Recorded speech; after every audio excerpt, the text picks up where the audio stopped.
Welcome to the Biz Gone Social podcast. We help entrepreneurs navigate how to get known, get customers, and get the edge over their competition. Here is your host, Lorraine Duncan.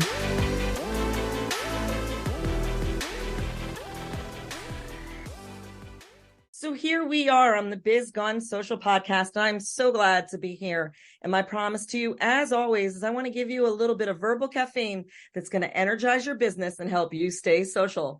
Because after all, don't you want to be the business that everyone's talking about? I know I do. And I'm so stoked to have here today, Rodric. Welcome, Rodric.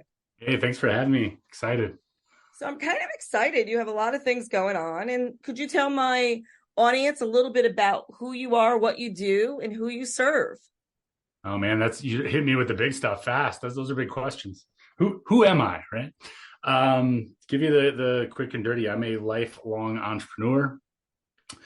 I was that kid who was selling golf balls and selling candy at school, and figured out real early that I could hustle for what I wanted and not just work hourly chores when you were 7, 8 years old. Fast forward multiple multi-million-dollar businesses later, and a short stint in corporate America that almost killed me. And I sold my last business last June, so I'm about 14 months out. Was going to hang it up. I build classic cars in my spare time. I was just going to strap on my white Velcro New Balance and call it a life. And instead decided to go to Brown, get my ICF as a professional coach, and start a foundation. So $1 million flip-flops and send a student leader abroad are my current passion projects. And that's what I'm here to talk about. So $1 million flip-flops, what in the world is that? You want the real story or the newsreel story? I want to know both stories. I was sitting on a beach in Thailand, and I was reading. I'm a nerd when it comes to nonfiction books. I've probably read 500 or 600 nonfiction books at this point in my life. And I was reading a book called You Are the Brand by Mike Kim. And it had an exercise in there. It's the middle of the day. I'm drinking a mango smoothie. I'm looking out the water. And it says, what's one thing in your immediate surrounding that represents you? And I'm like, flip-flops. Because I've always worn flip-flops. I'm known for that. Middle of winter, construction project, building hot rods, always have flip-flops on. I call them foot prisons. I don't like to wear real shoes ever. And so when we were naming this company, we went through a dozen different names. And I'm like, everybody wants to wear flip-flops, more or less. Everybody wants $1 million, more or less. Like, let's name $1 million flip-flops. And that was the birth of the thing. And it means something a little deeper now based on what we teach. We teach a thing called the WAVES method. And it all revolves around change. So now it's the flip-flops equal change. And that change leads you to $1 million. So there's kind of neat how it worked out in the end. Now, so how has traveling the globe affected your outlook on life and your business? Yeah, great question. So, our foundation, Send a Student Leader Abroad, we are partnered with EF Tours, which, if you're familiar with EF, they're a $7 billion company. Think middle schoolers that go to Europe during the summer with a couple teachers and a parent, right? When I was 13, my mom, we didn't grow up with any money. And my mom spent money she didn't have to send me on that trip with EF Tours. And I just grew up in a little town in Michigan in a 1-bath house on a real busy road. And I was not the kind of kid that was ever going to experience something like that. But it very much opened up my eyes to, I like to say, there's no them, there's only us. And I imagine that world where if everyone, when they graduate high school, had to volunteer internationally for a year, how different would the world be? So that's what our foundation does is everything I do on $1 million flip-flops. So coaching, courses, the book, the journal, everything we do is donated 100% of the profit. I don't need more money. So these are all just very much passion projects. And Send a Student Leader Abroad, my goal is to send 1 million kids in my lifetime. So on that same trip that I went on, and give them that same experience, that there is no them, that there's only us. And to see, no matter how bad off you have it, I promise you there's people that have it worse. And until you get out of certainly your local area and your comfort zone, you might not necessarily realize that. And the idea is that those kids get that opportunity, and we work with them. It's a matching grant. The teachers identify the students. We work with them to try to hustle and earn that money, right? So there's some buy-in when they go on the trip. Trip costs about $4,000 these days. But ultimately, if they only earn $5, we pay the other $39.95 for them to go on the trip. So, and then they go have that experience. And in a perfect world, they are going back to their community, telling their community about that experience, and in a group that might otherwise not be having conversations like that. So it's very much an exponential web of hope that we're trying to build at the foundation. I think that's so cool. You have a favorite quote that you live by. It's called, "The cost of anything is the amount of life you exchange it for." Tell me why you love it and why you believe in it so. Yeah, I mean, and if you remember the MySpace days, like that's how long I've had that. It's on my LinkedIn right now. It's on my Facebook. It's tattooed on my arm.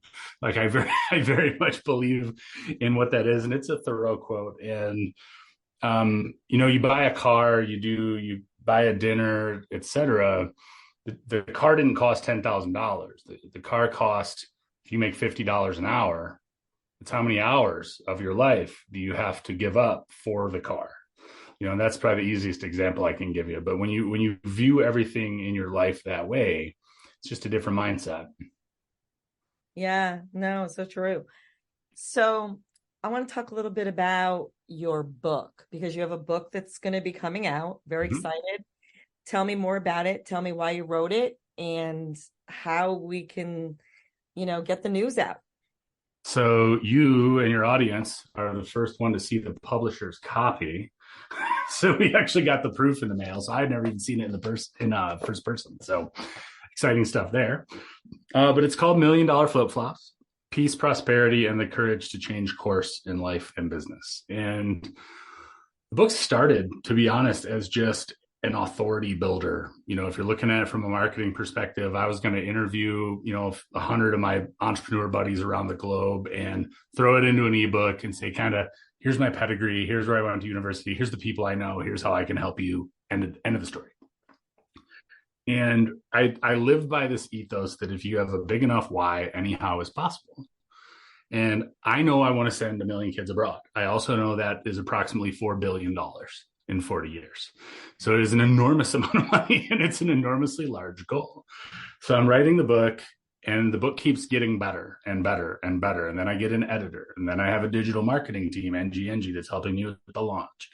And then I start building this team around the book. Well, it's like, well, shit, now the book has to be really good. Like there's people counting on me to have a good book now. So it evolved into something I'm extremely proud of.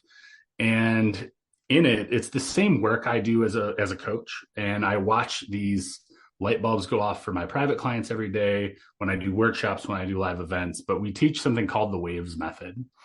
And I'll give you a little background. When I said I had a job that almost killed me, when I was 24, 25 years old, I took a job with a Fortune 100 home builder. I had already had several successful companies by then.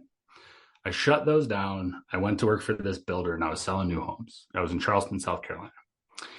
And I'm 24, making more in a month than my parents ever made in a year. I can buy and do and go anywhere I want. And I'm absolutely miserable, and I hate my life. And I faced anxiety and depression and worse. And I just woke up every day with that sinking, is this all there is feeling? And I had to dig myself out of that hole. I was depressed. At times I was suicidal. I was not a good partner to my spouse. I was just, shit was going wrong. And that's not who I was for the previous 20, 25 years. And so I dove back into the books that I had read that kind of built my success up to that point. Think Rumi and Emerson and Thoreau and Chopra and Robbins and DeAngelis and Dyer and, all the greats, we'll call them, if you're into that kind of thing. And I built this system, and it was just for me. I never told anybody about it. And that's what the WAVES method was born from. But it starts with your why. So it's your passionate why. Why do you get up every day? And I say it can't involve money, power, or notoriety. And when you give that qualifier, sometimes throws people for a loop. The second part of that is authenticity. And what I find in my private practice, and I was this person as well, and why I think everyone should have a coach no matter what they're in, sports, business, or otherwise, people will, I'll use a mother as an example. If you're a mom and we're going through your values and you're picking from a list of 100 values and you have 30 or 40, you're going to put family on your list because you think that that's what you should do. You think that's what I want to hear. You think that's what your husband wants to hear. But it's not about any of those things. It's about you. You know, the authenticity piece of this is being brutally honest with yourself about yourself. So when you go into values, and ultimately we rank your values and we give them life, et cetera, it's really important that you're honest with yourself. And family, if you're a mom, doesn't have to be number one. It's okay to be selfish there, right? The E in waves is exploration. So we take your values and your kind of loose fitting why, and you go out into the world. And in the highs and lows of your life and business and relationship, when things are going super great, you pull out that list and you go, what am I honoring right now? Like, why am I so happy? Why do I feel like things are in flow? And the flip side of that is things aren't going right. You're just upset. You know, the day is not good. What values am I not honoring right now? And you start to notice trends in those things. And ultimately, you build a statement of purpose. So that's what the S is in waves. So that is that finessed 1 to 2 sentences. If you're from sales, it's an elevator speech, right? It's this 30 seconds of who I am, how I want to show up in the world, who I want to be. And that's what I did for myself. And that's every decision I made up until I exited my last business went through that filter. And it wasn't just business. It was relationships. It was hobbies. It was, am I going to go on this trip? It all goes through that filter. So ultimately what it is you're building this, you're taking the time when you're either not in crisis and not in decision-making mode, and you're building yourself a system that is the ideal you. And it makes decisions really easy, because I've found that, and maybe you've experienced this as well, that people aren't necessarily afraid of change. They want to know that that decision is right and that it's on purpose. And if that's what this does, it gives you that confidence, right? So it allows you to make changes quickly and pivot when needed. And if you look, that's what the flip-flops is, right? $1 million flip-flops is change. And if you look back at what my superpower was for the last 20 years, it's that ability. It's to change, recognize I need to do it, and take the first step, which is the hardest one. I love that. I think about it's so nice that you created a system that works for you. Number one, it's tested, and now you're sharing it with others. And I love that. This is the part of the show where I kind of get a little real, because there's a lot of people on listening to this that are business owners, of course. And so tell me what you love most about being in business for yourself. Historically, I just love starting businesses. I very much get my juice from those first. I'm not a master the middle kind of guy, as Alex Hormozy would say. I can do it, but typically I sell or exit businesses. I get them going and I sell and I'm out. Because for me, it's the learning is what I love. And if you take this business, for example, all of my previous businesses we'll call them brick and mortar, even though some of them may have been, online based, but I sold a product or I sold a service, and it was very much built from the ground up through my network and who I knew and et cetera. This business is completely digital, right? All of my meetings are Zoom. Occasionally we have a live event in Austin in November, but most times it's like you and I are talking right now. And the way this message gets out is through podcasts or YouTube. And you go to the website, you can take the digital course through the Waves method. I'm learning every day in the best ways to get that message out so that we can sell more books and more courses and send more kids, right? So it's very much that big why that keeps me going. But if you had to boil it down to one thing, it's the learning. Like, that's what I love about being a business owner is I get to learn something new every day, and I'm not just running a press. It's a very different mindset. Yeah, I love it. It's really about the journey, and it's really about, if you stop learning, you're going to be one of these most boring persons alive. It's just like, the last thing is that challenges, we all have challenges in our business. What would you say is your biggest challenge that you have in today's world?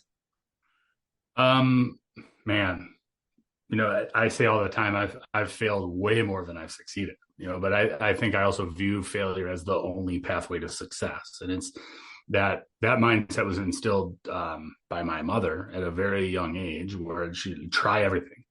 there's no shame in it not working out, but I think these days, and then take this business specifically, and I had to go through a really nasty divorce to get here. So we'll Quentin Tarantino this, and we'll start with the divorce and we'll work our way back.